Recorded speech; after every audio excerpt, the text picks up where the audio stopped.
Hey, what's up, Googans? Oh man, my frame's off.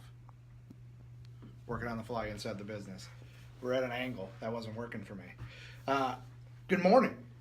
Beef here. No Drew, as you can see. Elvis is here though, but Drew is out today. You're stuck with just me for today's award-winning edition of After Drill. Glad you're here for it. The beautiful programming offices here at 1010XL at the world headquarters on Hogan Road.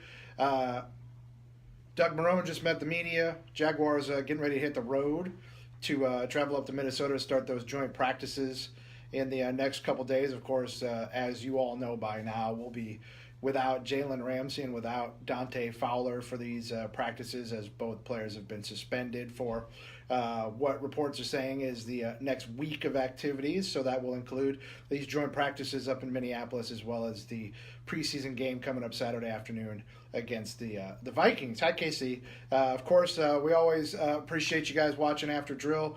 Any comments or questions, hit us down below. Please hit that like button as well. We appreciate you for tuning in. Hopefully, Drew will be back tomorrow with us here for After Drill. You know, we're Matthew. What's up, buddy? It's bizarre fallout from the Jalen Ramsey, Dante Fowler situation. Philip Heilman was a guest on Jaguars Today yesterday, and of course our own Hayes Carline obviously is the station's Jaguar beat reporter, and they both have strong opinions on this, as do everybody on the station and everybody at large. And a lot of people are upset with how Jalen Ramsey chose to handle himself, and also how Dante Fowler's chosen to handle himself. I still feel like ultimately this will end up being not that big of a deal, and these guys will sit out for a week, and really ultimately what you're getting is a week of zero chance for injury to one of the best players in the NFL. That's what you should focus on if you're a Jaguars fan and you just want to see the Jaguars do well in 2018 and hopefully make a deep run into the playoffs and knock on wood, plan a parade down Bay Street. But first things first, they got to get through the training camp unscathed. That was a big part of the Jaguars' success last season, was just how fortunate they were in terms of injuries. And obviously training camp is a time when guys get hurt inexplicably. I mean, look at Dante Fowler's rookie year. I mean, it was a non-contact drill that he blew out his knee and was done for the year. So guys get hurt all the time in these preseason games and in the training camp. And these joint sessions, they're very beneficial for a lot of teams. They help you they're a good barometer for where you stand against what you view as a peer. And if you're the Jaguars, you should absolutely view the Minnesota Vikings as a peer in the league right now. They're two teams that are very similar in how they're constructed.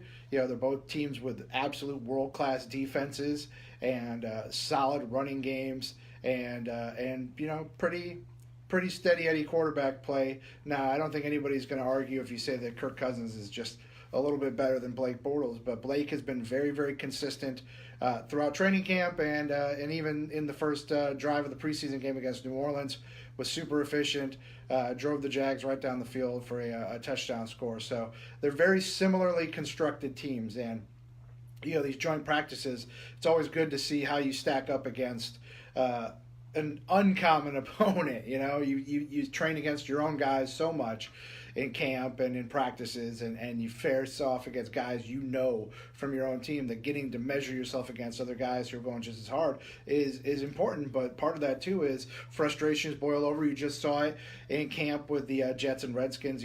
Fists were flying, tempers were boiling over, guys were going after each other, and that's part of it too. And yeah, I guess you would have wanted to see Jalen Ramsey on the field, especially when he's trying to show himself out against Xavier Rhodes and show who's the best corner in the NFL, because both those guys think that they are, and rightfully so on both counts.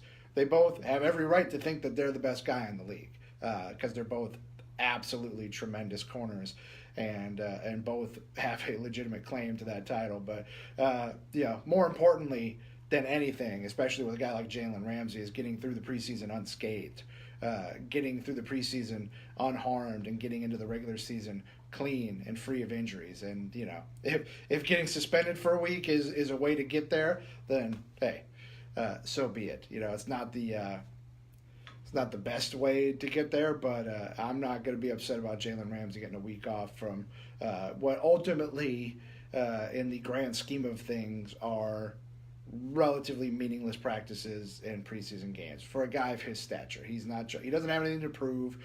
He doesn't have anything he needs to necessarily improve on in these games. It's about just getting into game speed and being ready to go. And I don't think we should worry about Jalen Ramsey being in game speed come week 1 against the New York Giants. Speaking of the Giants, they had I'm sure Giants fans had a little bit of a heart-stopping moment at camp yesterday as number 2 pick Saquon Barkley limped off the field for them.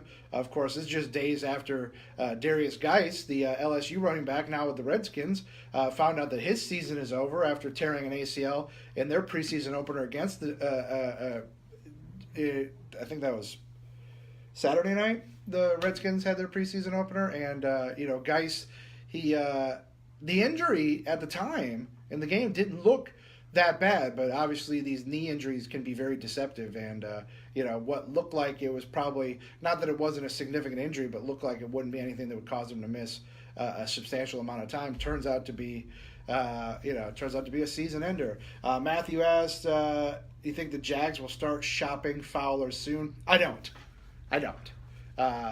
It's not to say that they wouldn't listen to offers on Dante Fowler, but I don't necessarily think that they're going to be out there actively shopping. Look, obviously what has transpired in the last few days in camp is unacceptable from numerous parties. Fowler obviously got into some altercations with teammates, James O'Shaughnessy, Yannick Ngakoue, and that's not going to fly. But that's a byproduct of camp. A lot of tempers flare, especially in the heat. And Dante is a hot-headed guy to begin with. He's a very aggressive dude, and you don't want to totally stifle that because that's a key to how he plays as well. And I wouldn't be so quick to just throw out a dude who tallied up 8 sacks last year. Look, he's a key part of what they're hoping to do this year. Ultimately what they would like is a very motivated Dante Fowler who's looking for a payday in the offseason, and he can go find that somewhere else. I think ultimately that's what the Jags would like to get from Dante Fowler this year. And would they be willing to trade him? I guess if the offer was right, but what teams are going to be desperate for rush end help, and what are they realistically going to offer you right now for Dante Fowler on the heels of what's happening right now? And is that enough to give up a guy going into a season where you have incredibly lofty aspirations? You're trying to plan a parade route. You think you're a Super Bowl contender, and a guy that had 8 sacks in the regular season and had a couple of sacks in the playoffs as well, including sacking Tom Brady in that AFC title game.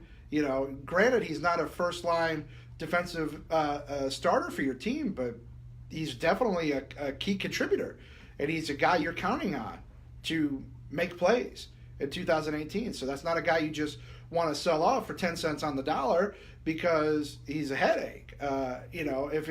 If it's becoming ultimately a true disruption in your clubhouse, then that's another story. But I don't think this is that. I think this is training camp scuffles, internal stuff. There's enough veteran guys in that locker room that this won't persist. I don't think this will be an issue throughout the season. And if it does present itself as being an issue, then it's another story. Because one thing Doug Marrone and Tom Coughlin aren't going to tolerate is disruptions to their team's chemistry and to them achieving their ultimate goal. And if they think Dante Fowler is in the way of that, then they'll make a decision. But I don't believe that they view him in that light right now. I don't think they think Dante Fowler is getting them in the way of anything or taking away from their ability to achieve their ultimate goal right now, which is to make a deep playoff run and contend for a title. Now, there's a lot of teams that feel like they've got that opportunity, and with the NFL, it's a fickle game. every year, half that playoff field gets turned over. And I'm sure in a lot of other markets, they're looking at this team saying, well, maybe they're the team that's going to go backwards before they go forwards, and maybe they won't be as good as they think they are. And they'll look at situations like right now as an example of why that's the case. People in other markets may say, look, the Jaguars are a team that was incredibly blessed injury-wise last year. They didn't lose a lot of games due to injury from key components, and now you're having internal squabbling. So from the outside, I'm sure this is used as additional fuel to paint a picture that the Jaguars are a team that may go backwards before they go forwards, and maybe they're one of those teams that doesn't capitalize on a playoff run last season and maybe misses out. But I don't see that being the case with this team. There's too many solid veteran guys that aren't going to let that happen. Now, of course, things can happen. Injuries can happen. Bad breaks can happen, and things can set you off course quickly in the NFL. But I don't think it's going to be from some kind of internal combustion within the clubhouse. They're not going to tear themselves down. Not this team. Not under the guidance of Doug Marrone and Tom Coughlin. This team's not going to melt itself down. If that was the case, I'd be incredibly, incredibly surprised. Also going on, it was another wild night in Major League Baseball. Ronald Acuna, for you Braves fans out there, not necessarily making history, but joining rare company yesterday as the Braves played a doubleheader, and Acuna managed a leadoff home run in both ends of the doubleheader. Braves win both games over the Marlins, and the Nats got walked off again. So now the Nats suddenly find themselves 7 games back in the East, and it's there's still a lot of baseball to be played, but it's not a ton, and that window starts feeling a little smaller, a little tighter if you're the Washington Nationals, and you start wondering about that bullpen, man. They've got issues. Matthew's a Cardinals fan. I knew I didn't like you, Matthew. The Cardinals walked off the Nats last night. Brendan DeYoung with the game-winning home run for the Nats, who got walked off on 2 nights in a row. Of course, the big home run a couple nights ago, the Cubs' David Bodie hit that pinch hit grand slam to beat the Nats Sunday night, and then last night it was Brendan DeYoung with the Cards walking off the Nats. So Nats have a problem finishing out games, apparently.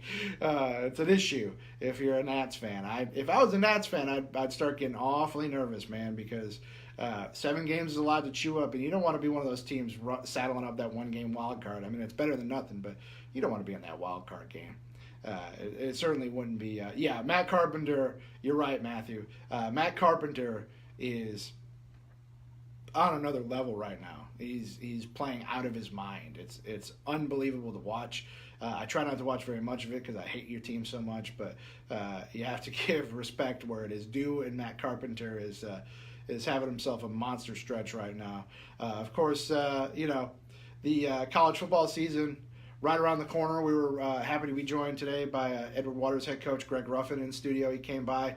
Obviously they're looking to bounce back from a rough year last year, a winless campaign. So there's only one way to go for those guys, and it's up. But tomorrow, hopefully we'll be getting ready for Jaguars joint practice with the Vikes, and we'll be getting ready for preseason football too as we get into week 2 now. So we'll hopefully start seeing starters play more significant time. We'll get a little more to digest, a little more to chew on. Of course, the Jaguars, don't forget, guys, Jaguars, a little bit of a funky time this week for the preseason game, Saturday at 1 against the Vikings.